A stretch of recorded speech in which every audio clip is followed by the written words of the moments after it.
माँ कैसी हो? घुटने के दर्द में आराम मिला क्या? और भाभी कैसी है? संजना ने अपनी माँ कौशल्या देवी से फोन पर पूछा। हाँ बेटा, बढ़िया हूँ। दर्द में आराम तो मिलते से ही मिलेगा। और तेरी भाभी बढ़िया ही है, उसे कहाँ कोई दिक्कत देती हूँ मैं। ऐसा क्यों कह रहे हो माँ? कोई बात हुई है क्या? अब तुझे क्या बताओ बेटा, तुझसे क्या छुपा है। 5 महीने होने को आई, बेटे विवेक की शादी को हुए। 5 महीनों में तो घर की बहुएं कामकाज के तरीके सीखी जाती हैं। लेकिन तेरी भाभी स्वाति, क्या बताओ, अभी भी एक एक चीज समझानी ही पड़ती है।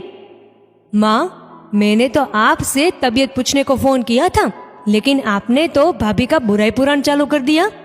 अरे वो बात नहीं है, मैं कोई उसकी बुराई थोड़ी ना कर रही हूँ, लेकिन घर के तौर तरीकों को उसको सीखने ही पड़ेंगे ना। आज सुबह ही मेरे लिए फिर से मीठी चाय बना दी। अब जब चाय झूठी कर लेती हूँ, उसके बाद फेंकने से क्या मतलब। मीठी ही चाय पीनी पड़ जाती है। तुझे तो पता ही है, डॉक्टर ने मुझे मीठी चाय पीने के लिए मना कर रखा है। सुबह विवेक को ऑफिस में सफेद कमीज पहन के जानी थी, लेकिन कल प्रेस वाले को वो फोन करना ही भूल गई और उसकी कमीज तैयार ही नहीं थी। सुबह सुबह विवेक को गुस्सा आ गया। स्वाति को बोला तो वो बोली कि मैं भूल गई। और भी मैं क्या क्या बताऊँ तुझे, किससे ही बहुत है। चल छोड़ वो सब, बहुत दिन हो गए तुझे यहाँ आए। 2 दिन के लिए ही कार्यक्रम बना ले और आजा बच्चों के साथ। संजना का ससुराल दूसरे शहर में था, इसलिए अपने भैया भाभी की शादी के 2 दिन बाद ही वो वापस अपने ससुराल चली गई। अपनी भाभी से ज्यादा मिलने का उसे मौका नहीं मिला। जब भी अपनी मम्मी से भाभी के बारे में बात करती तो मम्मी के पास भाभी का केवल शिकायतों का पटारा ही होता रहता था। शनिवार का दिन आ गया और संजना अपने पियर में आ गई।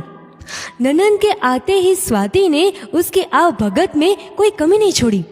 कौशल्या देवी ने संजना के आने से पहले स्वाति को बहुत सी हिदायत देती थी।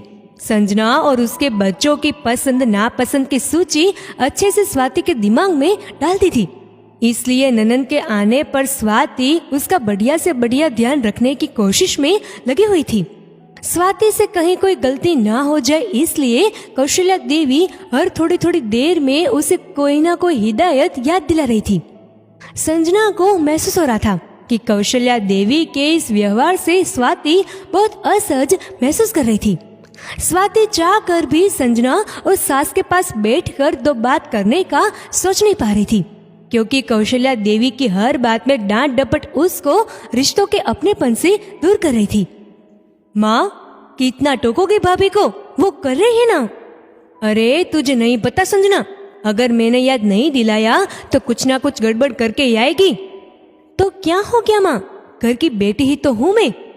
क्यों भाभी को इतना परफेक्ट बनाने में लगे हुए हो?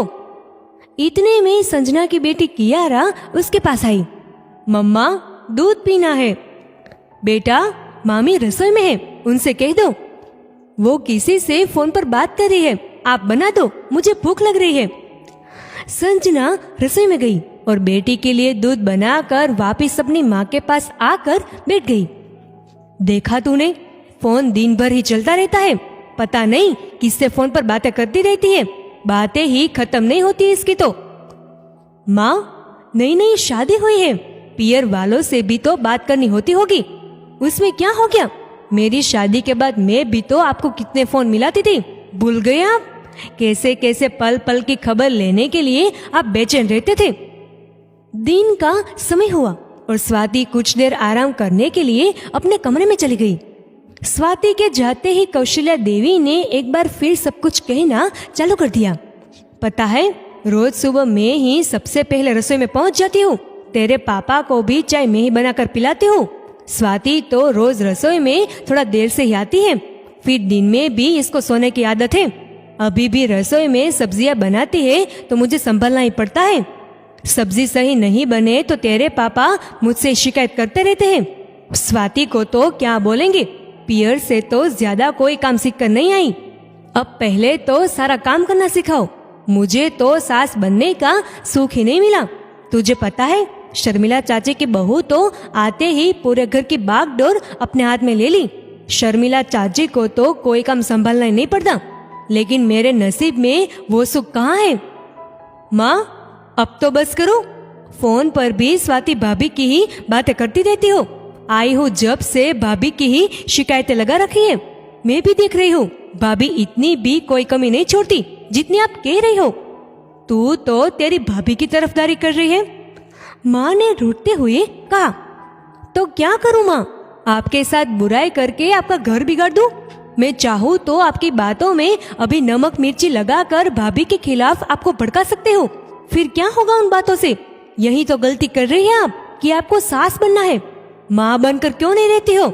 ऐसा क्यों नहीं सोचती हो कि एक बेटी गई तो दूसरी बेटी आई? काम तो मुझे भी बहुत ज्यादा नहीं आता था माँ, लेकिन मेरी सास ने हमेशा प्यार और अपनेपन से ही मुझे सारे काम सिखाए हैं। दिन में सोना या सुबह थोड़ी देर से उठकर आना, ये सब बहुत छोटी छोटी बातें हैं जो वक्त रहते औरतें अपने आप बदल लेती हैं। जहाँ तक सब्जी में ध्यान रखने की बात है या सुबह पापा के लिए चाय बनाने की बात है, तो इसमें गलत ही क्या है?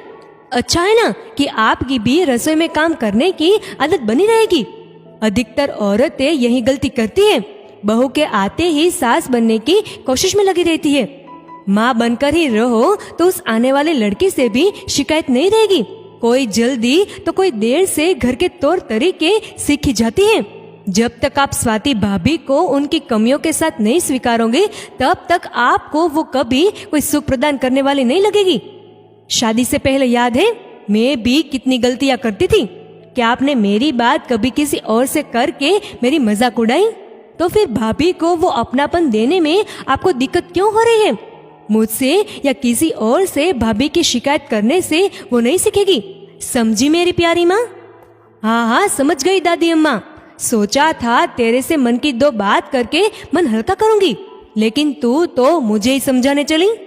हाँ तो मैं उन ननंदों में से नहीं हूँ जो अपने भैया भाभी की गृहस्थी में आग लगाने का काम करूँ।